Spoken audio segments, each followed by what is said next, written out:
Good afternoon. इससे पहले वाली क्लास में वायु राशि तक बता दिया था जियोग्राफी में। जियोग्राफी में भी क्या पढ़ रहे हैं? क्लाइमेटोलॉजी पढ़ रहे हैं। और क्लाइमेटोलॉजी में क्या पढ़ रहे थे? वायु राशि।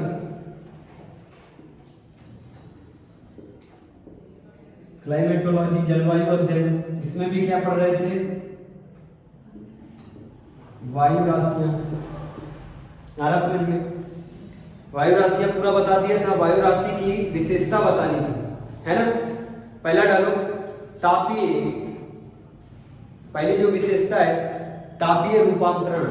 तापीय रूपांतरण पहली विशेषता। तापीय रूपांतरण, ध्यान से सुनना। तापीय रूपांतरण क्या होता है? जब ठंडी वायु राशि किसी गर्म सतह पर पहुंच जाए, जब ठंडी वायु राशि किसी गर्म सतह पर पहुंच जाए तो गर्म सतह से ऊर्ध्वाधर संवहन शुरू हो जाता है। तो गर्म सतह से ऊर्ध्वाधर क्या शुरू हो जाएगा? संवहन शुरू हो जाएगा। और जब भी संवहन होगा तो ऊपर जाके बादल बनेंगे और बारिश होगी। आ रहा ना समझ में? तापीय रूपांतरण में यही तो बात है। देखो फिर एक बार रिपीट कर रहे हैं। जब ठंडी वायु राशि किसी गर्म सतह पर पहुंच जाए, हम ठंडी वायु राशि की बात कर रहे हैं। जब ठंडी वायु राशि, इस ठंडी वायु राशि में गुण धर्म कौन से होंगे? ठंडे गुण धर्म होंगे। हमने बताया था ना, वायु राशि वो होता है जो हवा एक ही जगह पे रुक जाती है कुछ समय के लिए। ये जो हवा है कहाँ पे रुक गई होगी? कुछ समय के लिए ठंडी जगह पे, मतलब कहीं पानी के आसपास से रुक गई होगी। इसीलिए एक ऐसी वायु राशि है, ठंडी वायु राशि है। लेकिन जब ये आगे बढ़ी, कुछ समय के लिए रुक गई, तो गुण कौन से ले लिए? इसने ठंडे गुण धर्म ले लिए। लेकिन जब आगे बढ़ी तो इधर सतह क्या है? गर्म है। आ रहा ना समझ में? क्लियर हो रहा? जब गर्म सतह पे पहुंचेगी तो संवहनीय ऊर्ध्वाधर वायु चलेंगे। संवहनीय ऊर्ध्वाधर वायु चलेंगी। और ठंडी वायु राशि, ये जो ठंडी वायु राशि है, ये गर्म वायु राशि के अंदर घुस जाएगी। गर्म वायु राशि के अंदर घुस जाएगी और तब हल्की बूंदाबांदी होगी। ध्यान से सुनना। ये जो सतह है ये क्या है? गर्म है। देखो प्रैक्टिकली समझना। ये जो सतह क्या है? गर्म सतह है। और जो भी गर्म सतह होगी तो यहां से जो हल्की हल्की वायु उठेगी, हल्की हल्की जो वायु उठ रही वो भी कैसी है? गर्म है। और गर्म वायु कैसी होती है? हल्की ऊपर की तरफ उठती ना, ऊपर की तरफ। अब ये जो ठंडी वायु राशि है कैसी होती है? वजन होती है। अब ये जो वजन हवा है इसमें और प्रेशर लगाएगी, और प्रेशर और दम लगाएगी, तो ये और ऊपर उठ जाएगी, और ऊपर उठेगी। दिख रहा है? जब ऊपर उठेगी तो संघनन होगा और बादल बन जाएगा। ठीक है? ये गर्म वायु राशि ऐसे एक बॉक्स तैयार कर लेगी। दिख रहा है बॉक्स? और इसी बॉक्स में कौन घुस जाएगा? ठंडी वायु राशि घुस जाएगी गर्म वायु राशि में। दिख रहा है? तो फिर जैसे ही इसमें घुसेगी तो जो लेटेंट हीट होती है गुप्त ऊष्मा वो निकल जाएगी बाहर। तो तुरंत क्या बन जाएंगे? बूंद बन जाएंगे छोटे छोटे। और वो छोटे छोटे बूंदों की बारिश होगी। समझ में आया? इसी को क्या बोलते हैं? तापीय रूपांतरण। आया समझ में? विशेषता यूपीपीसीएस में, फिर एक बार रिपीट कर रहे हैं, यूपीपीसीएस के मेंस में आया था ये। What is air mass, define air mass, और पूछा था इसकी विशेषता भी बताओ। यही सब बताना था उसमें। पहले बताना था ये एयर मास होता क्या है, फिर थोड़ा बहुत डिफाइन कर देना था, फिर ये बता देते पूरे पूरे नंबर। नहीं पूरे पूरे तो एक दो नंबर कट जाते और नंबर तो मिल जाते नहीं मिल जाते? यूपीपीसीएस बहुत बड़ी पोस्ट होती है, सीधे सीधे एसडीएम बनाया जाता है, सब डिविजनल मजिस्ट्रेट। दूसरा लिखो पॉइंट,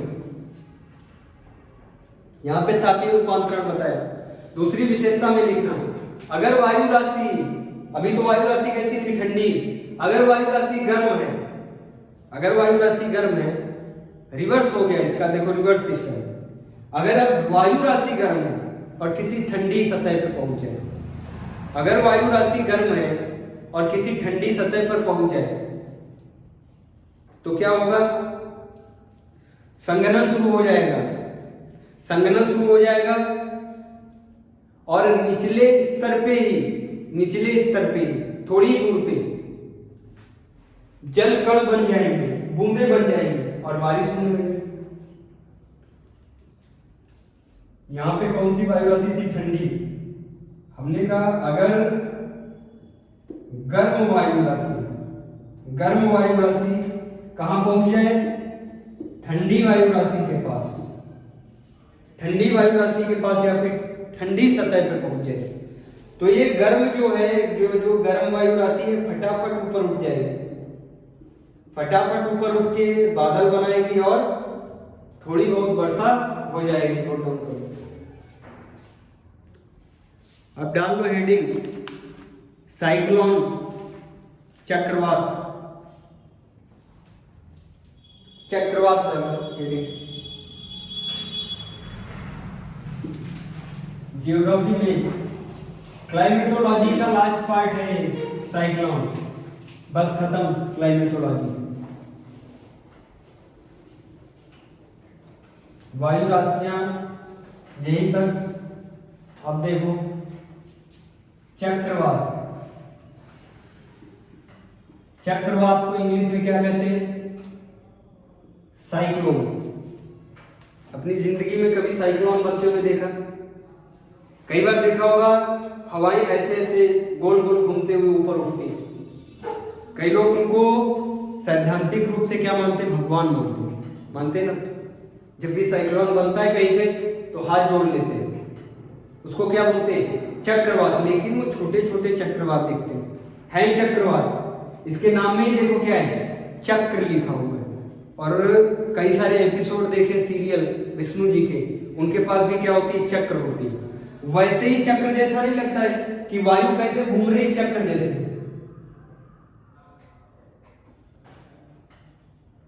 ऐसी वायु घूमते हुए दिखती कभी? देखा होगा ऐसे घूमते घूमते घूमते घूमते ऊपर उठ गए, वो भी चक्रवात है। लेकिन वो बिल्कुल छोटा चक्रवात है, जिससे कोई विनाश होता है क्या? नहीं विनाश होता है। लेकिन दो बड़े चक्रवात आते हैं पूरी दुनिया में, दो बड़े चक्रवात आते हैं जो पढ़ने जा रहे हैं। लेकिन सबसे बड़ी बात है कि ये चक्रवात आते कैसे हैं? हमने तो पूरी वायु पढ़ ली, जितनी भी धरती पे वायु चलती सारी पढ़ ली, फिर चक्रवात कैसे आते हैं? हमने पढ़ा है कि ये जो पवनें होती, जो वायु होती, कैसे चलती? हाई प्रेशर से लो प्रेशर पे। दुनिया में हर चीज हाई से लो ही चलती है। आ रहा समझ में? ये क्या है?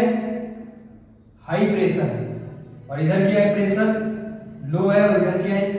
हाई। आ रहा समझ में?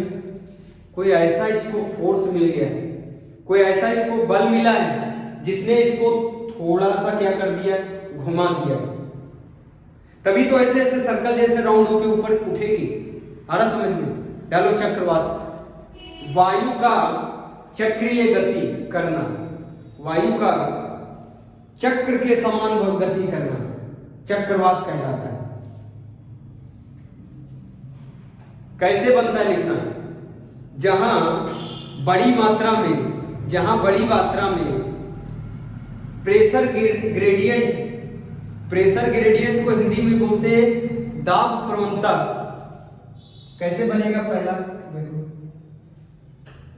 जहां बड़ी मात्रा में प्रेशर ग्रेडियंट क्या बोलते हैं हिंदी में? दाब प्रवणता। जहां पे बड़ी मात्रा में दाब प्रवणता बनता है ना, वहीं पे चक्रवात बनते हैं। जहां पे एक जगह पे होगा बहुत हाई प्रेशर और एक जगह पे क्या होगा, लो प्रेशर। जहां पे हाई प्रेशर होगा वहां पे हमेशा टेम्परेचर कैसा होगा, लो, और जहां पे प्रेशर होगा लो वहां पे टेम्परेचर कैसा होगा, हाई। आ रहा समझ में, क्लियर हो रहा? टेम्परेचर हाई तो प्रेशर लो, प्रेशर हाई तो टेम्परेचर लो, ऐसे ही तो बताया था, ठीक है।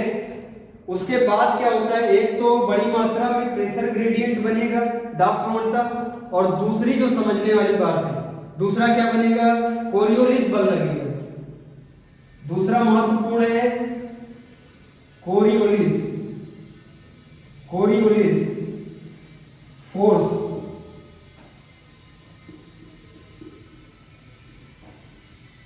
कोरियोलिस बल लगता है।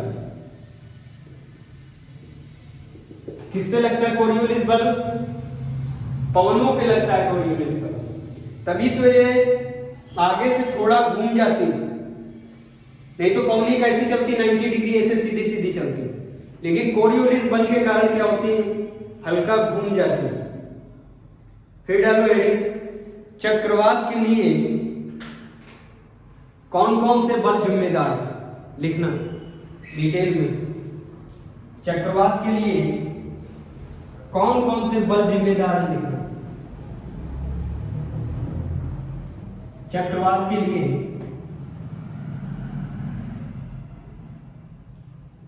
चक्रवात के लिए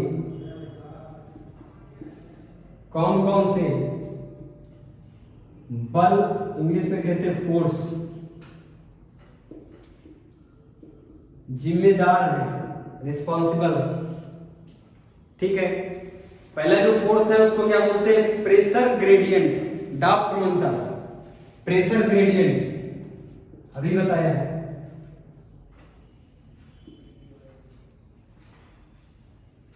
प्रेशर ग्रेडियंट हिंदी में कहते हैं दाब प्रवणता, दाब प्रवणता बनती है। दाब प्रवणता किसे कहते हैं, हाई प्रेशर, प्रेशर कहीं पे हाई हो और कहीं पे प्रेशर लो हो, इसी में जब सीधी लाइन खींच देते हैं तो उसको क्या बोलते हैं, दाब प्रवणता बोलते हैं। देखना, एक जगह पे एक ऐसा पॉइंट होगा जहां पे बहुत निम्न दाब, लो प्रेशर बनेगा, एक ऐसा पॉइंट होगा जहां पे लो प्रेशर होगा, प्रेशर कैसा होगा, लो। जहां पे भी लो प्रेशर होगा तो हाई प्रेशर से हवाएं किधर जाती हैं, लो प्रेशर की तरफ, तो सारी हवाएं किधर आना शुरू हो जाएंगी, निम्न दाब की तरफ।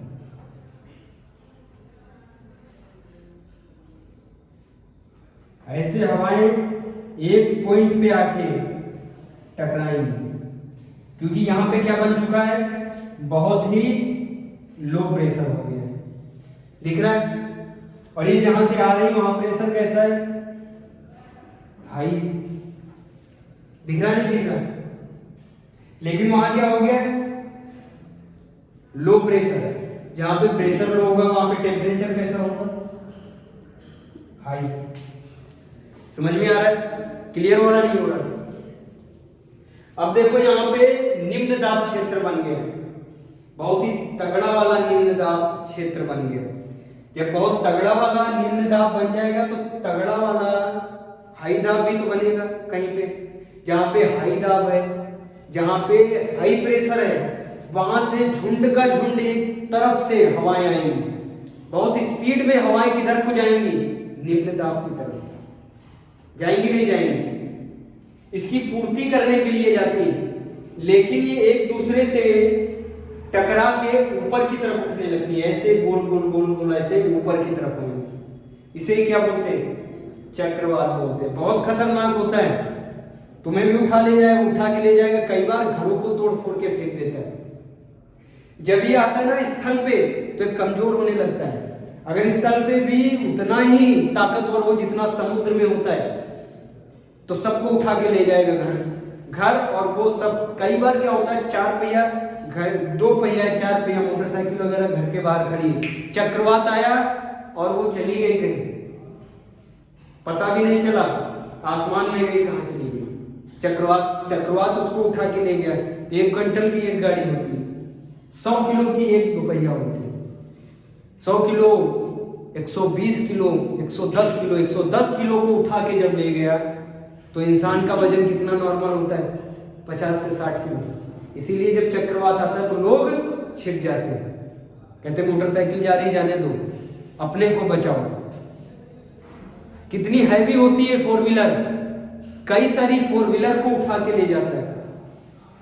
अब सोचो अगर इंसान फंस गया तो क्या होगा, इतना खतरनाक होता है चक्रवात। ठीक है। दूसरा जो बल जिम्मेदार है उसको क्या बोलते हैं, कोरियोलिस बल। दूसरे बल को लिखो, कोरियोलिस बल।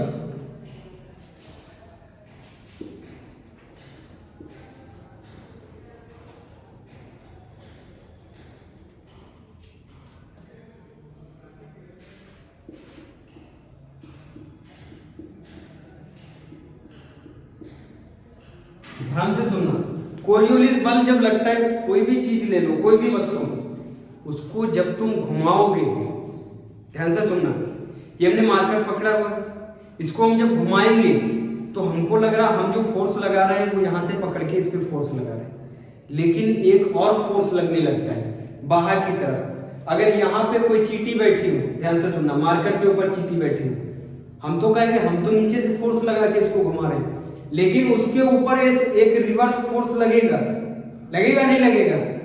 जब भी मोटरसाइकिल चलाते हो तो आगे की तरफ मोटरसाइकिल चलाओगे, लेकिन तुम्हें एक फेस करना पड़ेगा, एक एयर का फेस करना पड़ेगा जो तुमको पीछे की तरफ घसीटता है।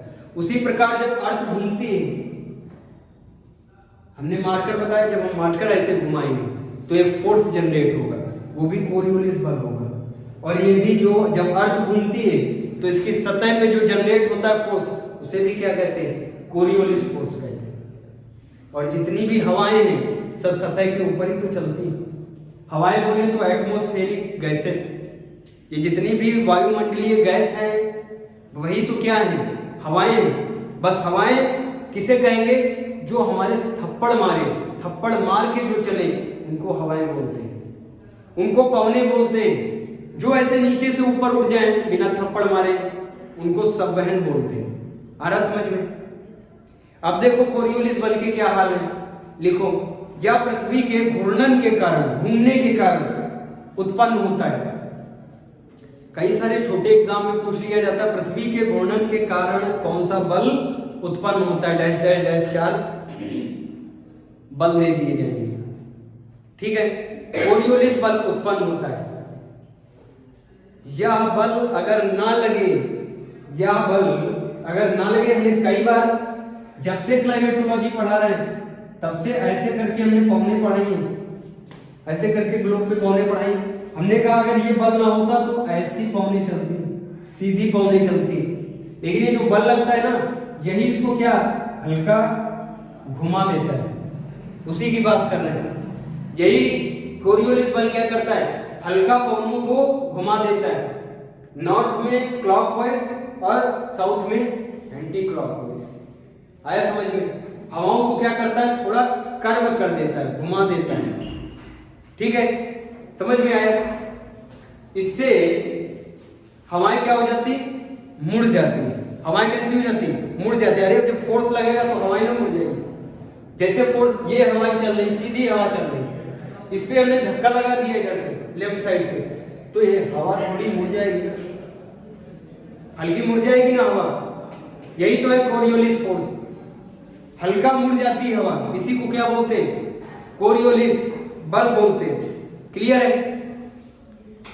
अभी जब हल्की, कभी देखोगे ना चक्रवात, तो उसकी जो भी हवा होती वो भी तो हल्की मुड़ी हुई होती, नहीं होती? वही कोरियोलिस बल के कारण मुड़ जाती है। आ रहा समझ में? कोरियोलिस बल समझ में आया? फिर सुनना, ये जितनी भी बड़ी पृथ्वी है ना, ये पूरी पृथ्वी 5 डिग्री, हमने बताया था 5 डिग्री नॉर्थ तक और 5 डिग्री साउथ तक, 1 से लेकर 5 डिग्री नॉर्थ और 1 से लेकर 5 डिग्री साउथ, यहां कोरियोलिस बल नहीं लगता। यहां कोरियोलिस बल कैसा होता है?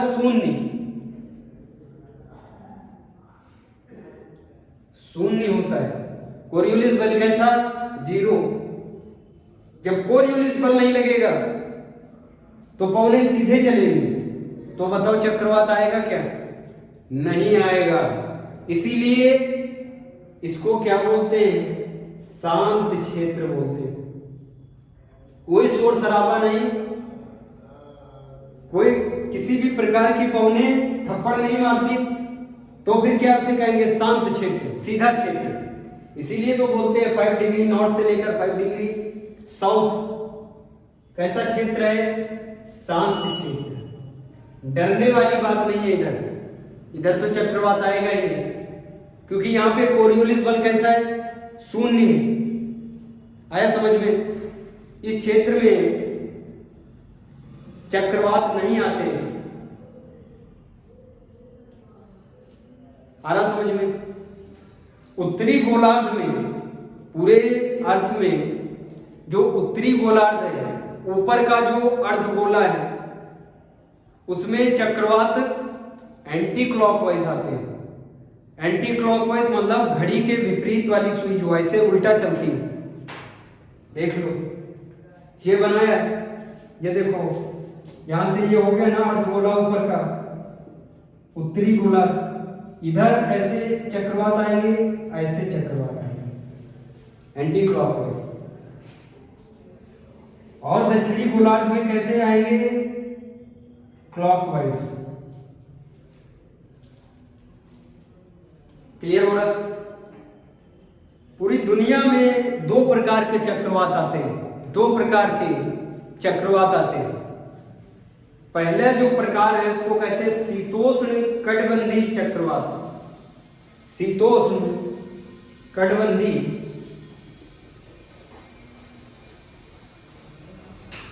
Temperate cyclone.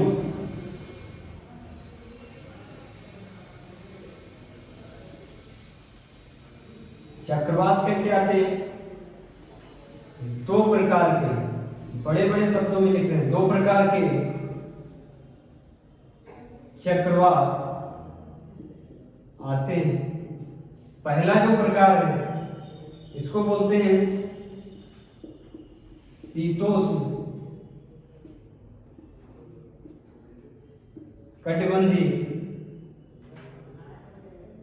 चक्रवात, इंग्लिश में बोलते हैं टेम्परेट साइक्लोन। ये टेम्परेट साइक्लोन किधर आएगा? 40 डिग्री से 65 डिग्री के बीच में।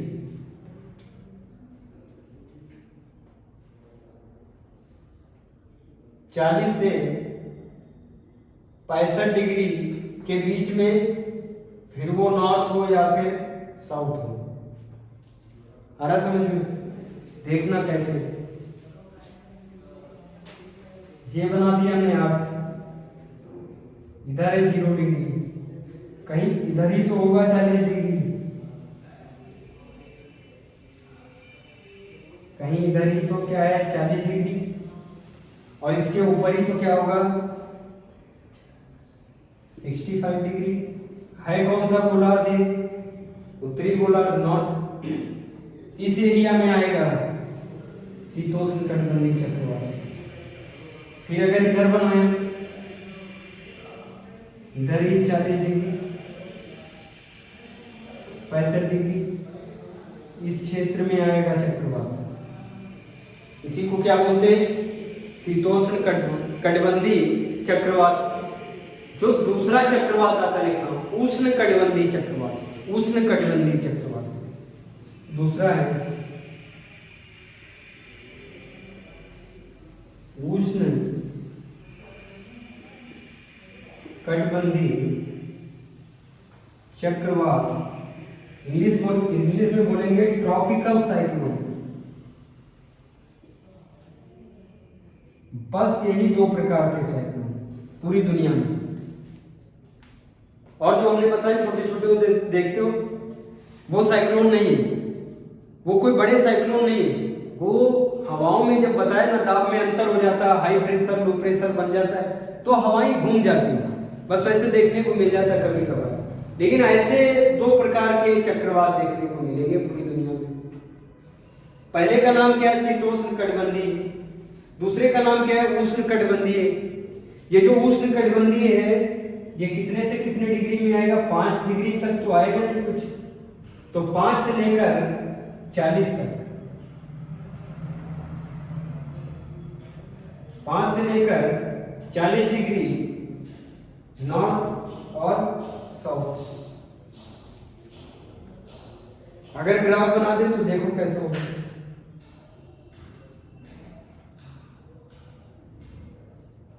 ये हुआ ना 0 डिग्री, थोड़ा सा छोड़ो 5 डिग्री, हटा के 40 डिग्री, थोड़ा सा नीचे छोड़ो 5 डिग्री, हटा के 40 डिग्री, इधर आएगा ये चक्रवात।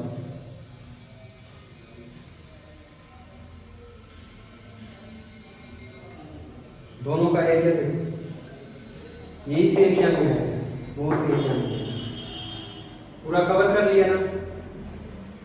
अब डालो बड़े बड़े अक्षरों में शीतोष्ण कटिबंधीय चक्रवात, उसके बारे में डिटेल से पढ़ना, पहले वाले के बारे में, फिर दूसरे वाले के बारे में। शीतोष्ण कटिबंधीय चक्रवात,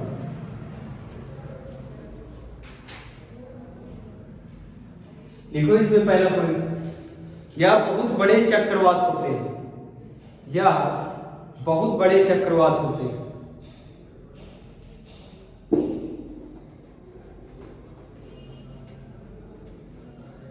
हम इसकी बात कर रहे हैं शीतोष्ण कटिबंधीय चक्रवात की, या उष्ण कटिबंधीय चक्रवात से बड़े होते हैं। बड़े होते हैं तो मतलब ये बहुत बड़े होते हैं, या बहुत बड़े चक्रवात होते हैं। एरिया कवर कर लेते हैं, जब ये आते हैं ना, एरिया कवर कर लेते हैं 5 लाख वर्ग किलोमीटर। पॉइंट लिखा रहे हैं इसमें,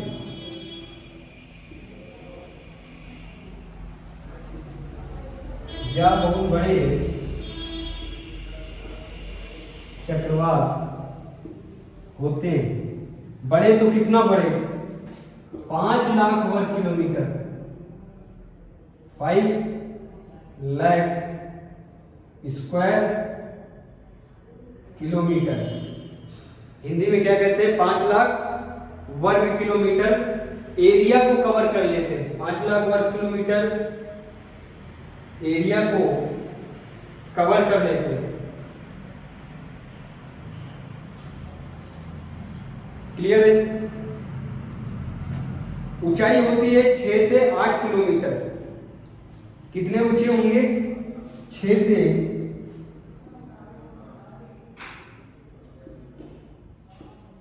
8 किलोमीटर की ऊंचाई होगी। इतने ऊंचे होंगे, 6 से 8 किलोमीटर ऊंचे। इनकी आकृति वी शेप की होती है, वी आकृति होती है।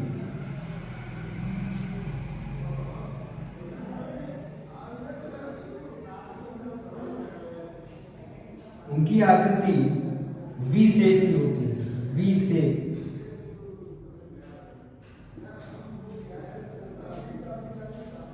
कई बार पूछा जाता है शीतोष्ण कटिबंधीय जो चक्रवात होते हैं वो किस आकृति के होते हैं? वी आकृति के होते हैं। इनका निर्माण वाताग्र बनने से होता है। वाताग्र हमने बताया ना, फ्रंट जो बनते हैं। देखो, इनका निर्माण वाताग्र बनने से होता है। अभी आगे बता देंगे वाताग्र क्या होता है। इनका निर्माण वाताग्र बनने से होता है। लिख देते हैं, इनका निर्माण वाताग्र बनने से होता है। इनकी जो गति है चलने की, इनकी जो स्पीड है चलने की, स्पीड होती है 40 से 50 किलोमीटर पर आवर। 40 से स्पीड की बात कर रहे हैं, 40 से 50 किलोमीटर पर आवर, इतनी स्पीड होती है। 40 से 50 किलोमीटर पर आवर की स्पीड से ये साइक्लोन आगे बढ़ते हैं, ठीक है। यह विनाशकारी नहीं होते, यह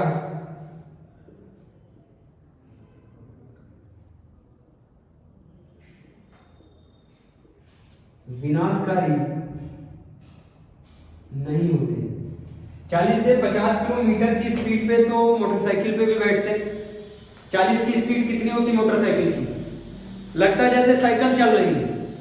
लोगों को तब मजा आता है जब 80 के ऊपर निकल जाते हैं, तब हवा लगती है। ये जो 40 की स्पीड होती है उस स्पीड से ये आते हैं, तो लोगों को लगता है आंधी चल रही है, ठीक है, तो ये डरने वाली बात नहीं है, ठीक है। ये विनाशकारी नहीं होते, आ रहा समझ में। फिर लिखो इंपॉर्टेंट बात, इस चक्रवात के केंद्रीय भाग में अधिक वर्षा होती है। इस चक्रवात के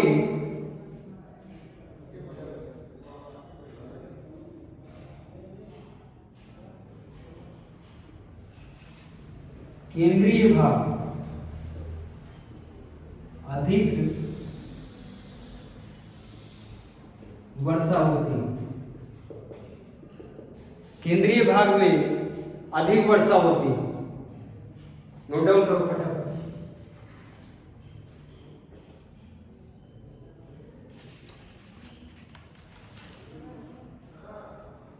केंद्रीय भाग में अधिक वर्षा होती है। आकार कैसा है? वी आकार का है, वी शेप का है। ये हुआ ना इसका केंद्रीय भाग। इसके केंद्रीय भाग में अधिक वर्षा प्राप्त होती है। फिर से नोट डाउन कर लो, ठीक है। अब लिखो, शीतोष्ण कटिबंधीय चक्रवात उत्पन्न होने के कारण। आखिर ये कैसे उत्पन्न होती है ये भी तो समझाना जरूरी है। लिखा तो बहुत सारी बातें दी हमने ये भी लिखा है। क्या लिखा है? शीतोष्ण कटिबंधीय चक्रवात बहुत बड़े होते हैं। बहुत बड़े बोले तो 5 लाख वर्ग किलोमीटर एरिया को घेर लेते हैं। चलने ये जब चलते ना, ऊंचाई इनकी जो ऊंचाई है, लेंथ है 6 से 8 किलोमीटर। आकृति वी, ये इंपॉर्टेंट है। आकृति इसकी कैसी होती है? वी आकार की। ये इंपॉर्टेंट है। इसका निर्माण वाताग्र बनने से होता है। अभी समझाने जा रहे हैं वाताग्र क्या होता है। यह विनाशकारी नहीं होते। इस चक्रवात के केंद्रीय भाग में अधिक वर्षा होती है, झमाझम बारिश होती है। अब डालो, शीतोष्ण कटिबंधीय चक्रवात के उत्पन्न होने के कारण। आखिर ये कैसे बनते हैं? हमने कहा ना कि एक हवा दूसरे हवा पे धक्का लगा दे, फोर्स लगाए, और फिर दूसरी तीसरे पे लगाए, ऐसे करके सब घूम जाएंगे ना।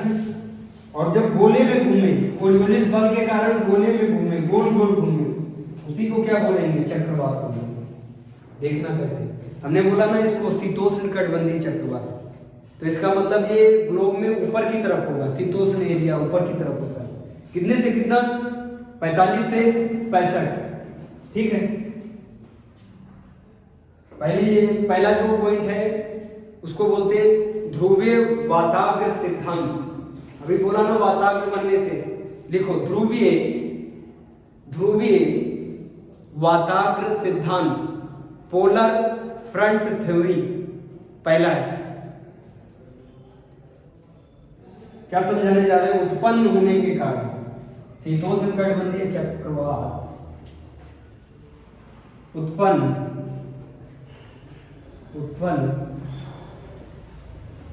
होने के कारण।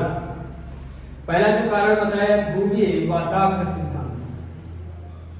पहला जो कारण बताया ध्रुवीय वाताग्र सिद्धांत। इंग्लिश में क्या कहेंगे? Polar front theory. Polar front theory. देखना क्या होगा। ये जो पोलर फ्रंट थ्योरी है ये दी थी वी बर्कनीज और जे बर्कनीज, दोनों भाई हैं। इस सिद्धांत को दिया we work knees, we work knees और जे वर्क नीज, दो लोगों ने दिया इस थ्योरी को। इस थ्योरी में क्या बताया है? वाताग्र का निर्माण होता है। वाताग्र का निर्माण कैसे? देखो हमने ग्लोब में ऐसे करके कई सारी हवाएं पढ़ाई थी। देखो ऊपर से हवा कैसे आएगी? कुछ ऐसे आएगी, 65 से 45 की तरफ ऐसे हवाएं आएंगी और 45 से कैसे हवाएं इसकी तरफ जाएंगी? ऐसे हवाएं आएंगी।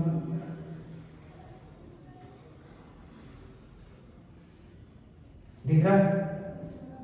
क्लियर? अब देखो इसमें क्या हो जाएगा? इसमें ये वाली जो हवा है, ये वाली, ये इसमें क्या लगाएगी? फोर्स लगाएगी और दूसरी हवा दूसरे पे फोर्स लगाएगी। ये जो ऊपर की हवा है ये कैसी हवा है? ऊपर से आ रही मतलब ठंडी हवा, और नीचे वाली कैसी है? गर्म हवा है। ऊपर की कैसी है?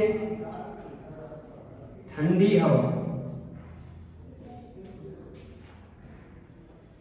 ठंडी हवा है, और नीचे की कैसी है? गर्म हवा। ठंडी हवा कैसी होती? वजन होती, और गर्म हवा कैसी होती? हल्की होती। देखना ये जो ठंडी हवा ये वजन है, और ये वजन हवा ठंडी हवा को क्या करेगी? ऊपर की तरफ पुश करेगी, करेगी ना पुश। जब ये आपस में टकराएंगी ये ठंडी हवा क्या कर देगी? ऊपर की तरफ गर्म हवा को धकेल देगी, और गर्म हवा को सहारा मिल जाएगा ऊपर की तरफ जाने को। और लग क्या रहा है? कोरियोलिस बल लग रहा है। ये फटाक से घूम जाएगी और घूम के ऐसे निर्माण करके क्या बनाएगी? चक्रवात बनाएगी। ठीक है, एक तो ये सिद्धांत हो गया। दूसरा जो है, दूसरी अवस्था लिखो। दूसरी अवस्था में जैसा ग्राफ बनाया है ऐसा ही ग्राफ बनेगा, सेम, बस वो क्या जाएगा? वही सेम है।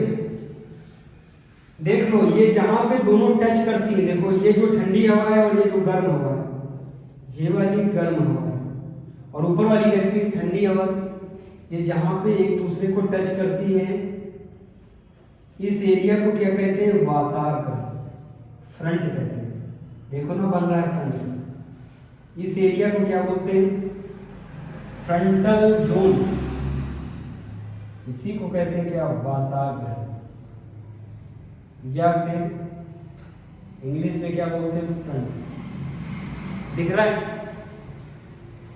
सेम ऐसे ही होगा दूसरे में भी।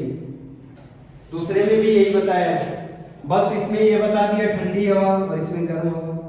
यहाँ पे क्या बता दिया इस दूसरे सिद्धांत में कि एक इस जोन में इस छोर पे और एक दूसरा लास्ट छोर पे, एक दूसरे को क्या लगाएंगे? धक्का लगाएंगे, और ठंडी हवा क्या करेगी? ऊपर उठा देगी गर्म हवा को, और जो कोरियोलिस बल लगता है ना वो इसको पकड़ के घुमा देगा, और जैसे घूम जाएंगे वैसे क्या हो जाएगा? चक्रवात का निर्माण हो जाएगा। आए ना समझ में? दूसरा हेडिंग डालो, उष्णकटिबंधीय चक्रवात, ट्रॉपिकल साइक्लोन।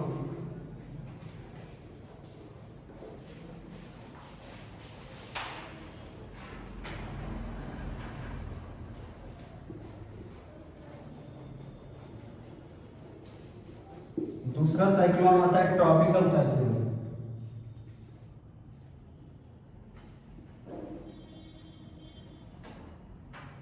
ट्रॉपिकल साइक्लोन इसको क्या कहते हैं? उष्णकटिबंधीय चक्रवात। इसमें लिखो, या कर्क और मकर रेखा के बीच में आता है। अभी दिखाया था ना, देखा था ना, कर्क रेखा और मकर रेखा के बीच में ही तो था, तो हुआ ना, कर्क रेखा और मकर रेखा के बीच में आता है। 5 डिग्री से 40 डिग्री नॉर्थ, 5 डिग्री से 40 डिग्री साउथ, इतनी एरिया में आएगा। जब बहुत बृहद एरिया नहीं घेरता उसकी तरह 5 किलोमीटर 5 लाख वर्ग किलोमीटर इतना एरिया ये नहीं घेरता है, ये कम एरिया घेरता है लेकिन बहुत स्पीड में आता है। स्पीड बहुत तगड़ी होती है इसकी, 120 से 500 किलोमीटर पर आवर की स्पीड में चलते हैं। लिख लो, ये बहुत बृहद एरिया नहीं घेरता है लेकिन ऊंचा बहुत होता है। ऊंचा कितना? 12 किलोमीटर ऊंचा। आकृति ओ आकृति का लिखा दे रहे, या बहुत बृहद एरिया कवर नहीं करता, ठीक है, लेकिन ऊंचा बहुत होता है, लेकिन बहुत ऊंचा। कितना ऊंचा? 12 किलोमीटर ऊंचा। ऊंचाई कितनी? 12 किलोमीटर की ऊंचाई होती है। आकृति लिखो, ओ आकृति का, वो वी आकृति का था, आकृति याद रखना। ओ आकृति का चक्रवात है, ओ आकृति का चक्रवात, ठीक है। वो कैसा था? वी आकृति था, वी आकृति का था। इसमें संवहन तेजी से होता है, संवहन तेजी से होगा। कन्वेंशन, संवहन को क्या बोलते हैं? कन्वेंशन, संवहन तेजी से होता है। इसमें संवहन तेजी से होता है। दाबांतर बहुत ज्यादा होता है। दाबांतर, दाबांतर समझते हो ना? दाब प्रवणता लिख लो, दाबांतर ना समझ में आए। इसमें हाई प्रेशर लो प्रेशर बहुत तगड़ा बन जाता है। हाई प्रेशर बहुत हाई बनेगा, लो प्रेशर बहुत लो हो जाएगा। इसीलिए बहुत तेज हवाएं आती हैं लो प्रेशर की तरफ, बहुत तेज हवाएं आती हैं लो प्रेशर की तरफ। कितनी तेज हवाएं आती लो प्रेशर की तरफ? 120 से 500 किलोमीटर। ये जो चक्रवात है, इस चक्रवात की चलने की स्पीड, ये जब बन के चलता है 120 से 500 किलोमीटर पर आवर। फंस जाओगे तो समझ में नहीं आएगा कब कहां पहुंच गए। या सिर्फ समुद्र में उत्पन्न होता है, या सिर्फ समुद्र में उत्पन्न होता है, क्योंकि समुद्र में क्या हो जाता है? लो प्रेशर बनता है। ध्यान से सुनना, बंगाल की खाड़ी वगैरह से बन जाता है। समुद्र है, समुद्र में क्या होगा? लो प्रेशर, तो सारी हवाएं समुद्र की तरफ आ जाएंगी स्थल से, सारी हवाएं समुद्र की तरफ, और यही बना देगी गोला, और ये गोला उठने लगेगा इससे, ठीक है। लिख लो। तो बताओ, ग्लोबल वार्मिंग से, अगर ग्लोबल वार्मिंग होगा तो ज्यादा चक्रवात आएंगे ना, क्योंकि ग्लोबल वार्मिंग में समुद्र और भी ज्यादा गर्म हो जाता है। जब ज्यादा गर्म होगा समुद्र तो और भी ज्यादा हमारे समुद्र की तरफ आएंगे, और भी तेज और विनाशकारी आएगा चक्रवात। या चक्रवात विनाशकारी होता है, या चक्रवात विनाशकारी होता है, और इसके केंद्रीय भाग